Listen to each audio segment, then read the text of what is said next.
Bonjour à tous, voici la chimie pour les nuls. Aujourd'hui, nous allons étudier l'électrolyse de l'eau. Je prends une mine de crayon et y enroule un fil de cuivre autour d'une extrémité. Entre deux pailles scotchées, je fixe deux mines ainsi préparées, séparées d'une pince à linge. Je relie les deux fils aux bornes d'une pile de 4,5 volts. Je trempe les mines dans un verre d'eau du robinet. Nous constatons qu'il se forme des bulles sur les mines.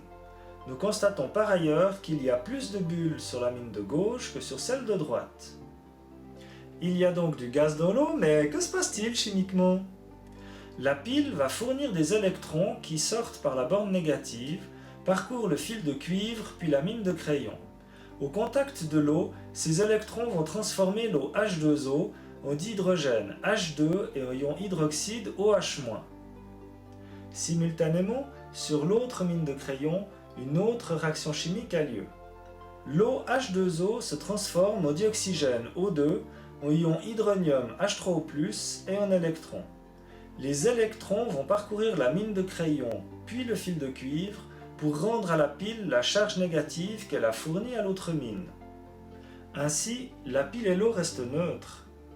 Si l'on additionne les deux équations, on obtient l'équation globale 6H2O donne 2H2 plus O2 plus 4H+, plus 4OH-.